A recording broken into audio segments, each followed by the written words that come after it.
After defeating Ibrahim Lodi in the first battle of Panipat, Babur went on defeating Rajputs in Khanwa and eastern Afghan Sardars in Ghagra, thus becoming the ruler of a great empire that stretched from Kabul and Kandahar in the west to Bihar in the east.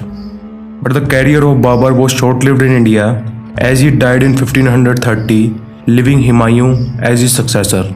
So Humayun was well learned. He knew Chagatai Turkic, Arabic, Persian and Hindi, but he was not a king material. He was more fond of maritime than spending time on horseback.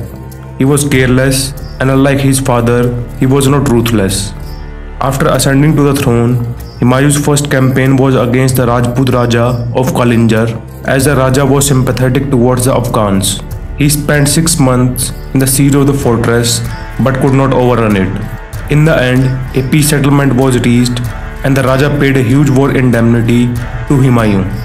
In the following year, in 1532, siege of Chunar was initiated, which was under an Afghan chief named Sher Khan. This is the same Sher Shah Suri who in the future would defeat Mughals and kick them out of India. Now Humayun spent next 2 years doused in debaucheries in the comforts of Mughal palaces in Agra and Delhi, oblivion of the fact that Sultan of Gujarat, Bahadur Shah, was becoming too powerful and was about to threaten Mughal capital itself. Talking about Bahadur Shah, he was an ambitious king, and after the death of Rana Sanga, he not only overtook Malwa but also the Sisodia capital of Chittor itself. He wanted to crown himself as a Sultan of Hindustan, but in reality, he lacked character and resolution. In order to subdue Bahadur Shah and cut his feathers short, Humayun went out against him. Bahadur Shah was besieging Chittor at the time. That's why Humayun waited until he was done with the infidel Rana, following the tradition of not attacking the brother in faith when he was up against a non-Muslim king. Chittor fell after a heroic resistance on March 8, 1535, and by April, Mughals were besieging Bahadur Shah, who eventually lost nerves and fled to Mandu and from there to the island of Diu. Humayun took over Malwa and Gujarat, looted a hefty amount out of the treasury of Champaner, but soon retired to Agra without installing an efficient administrative system, which led to Bahadur Shah regaining lost territories in Gujarat, whereas Malwa fell to Mallu Khan. Now before going forward, we must discuss a grave mistake committed by Humayun, which had come to haunt him when he was about to confront his greatest foe, Sher Khan.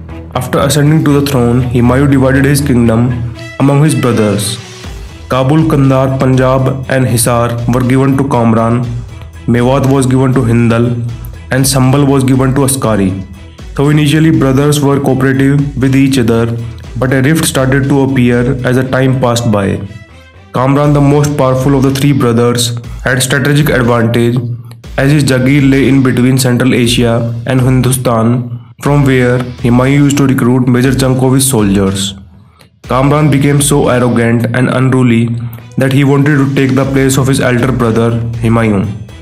The younger 2 brothers Hindal and Askari were no different. They were also disloyal and self-aggrandizing, but were not as powerful as Kamran. In the meantime, when Humayun was engaging Sultan of Gujarat, an Afghan chief named Sher Khan was rising rapidly in southern Bihar. Sher Khan was of humble origin, merely a son of an Afghan horse trader, but step by step he rose to prominence. He was a great administrator and was equally good at devising military tactics that led to his triumph over the formidable race of Mughals. He increased his power so much that he defeated Bengal Sultan Ghiyasuddin Mahmud and took over Bengal itself. To contain Sher Khan, Humayun led Mughals against him, took over Chunargarh fort in 1537 after a grueling siege. Next he took over Bengal Sultanate capital of Gaur in August 1538. After he spent 8 months partying in Gaur and got so much immersed in maritime that he did not even contacted the last Mughal stronghold of Varanasi, let alone Delhi and Agra, for straight 8 months.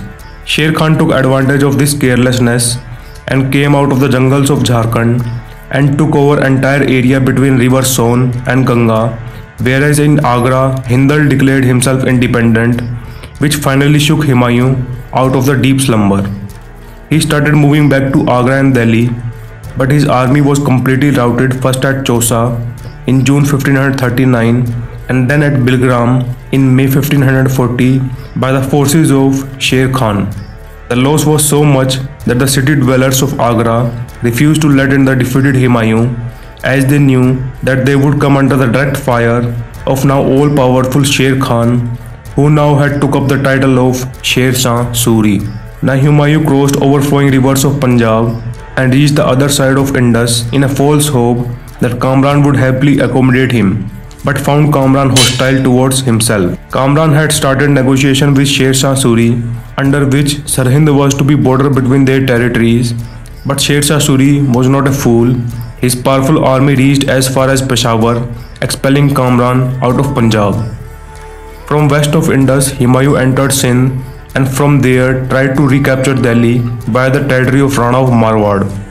But Rana negated that plan as he was on friendly terms with Sher Shah Suri. For the next 1 year, Humayun wandered across Sindh, where finally Soda Rajput, King Veer Salah, gave him shelter, and in his fort of Amarkot, which now Pakistanis have changed to Umarkot, Akbar was born.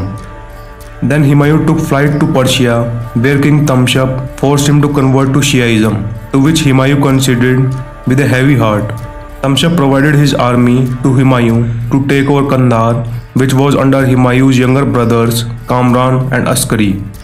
Humayun captured Kandahar in 1544, followed by the capture of Kabul later that year. Meanwhile, Sher Shah Suri died while besieging the fort of Kalinjar in 1545, followed by his son Islam Shah, who was also an able administrator like his father. Islam Shah ruled till 1553. In the meantime, Humayun finally took stand against his disloyal brothers, who were again and again trying to dislodge him from Kabul. Kamran was blinded and sent to Hajj along with Askari, whereas Hindal was killed by Nar Khan. Finally, Humayun got rid of his pestering brothers, who were great danger for the internal stability of the empire, and was looking for an opportunity to seize the territory of North India again. His wait lasted till 1553, when Islam Shah died, leaving behind a minor son who was killed by his own maternal uncle, Muhammad Adil Khan. Muhammad Adil Khan was another pleasure-loving sultan who had usurped the throne out of wickedness, and all his administrative work was looked after by his Hindu official named Hemu, and he himself retired to the fort of Chunar, far away from the line of action. Sensing internal turbulence among Afghans, Humayun set out for Delhi on 25th December 1554. He defeated Afghans in Lahore, Ludhiana and Sirhind, and finally entered Delhi on 23rd July 1555, 15 years after he left the city. But he could not enjoy his hard-earned victory for long, and soon died after falling from his library while going out for evening prayer in a nearby mosque. Humayun was followed by his minor son Akbar, who would in real sense build the Mughal prowess in northern India.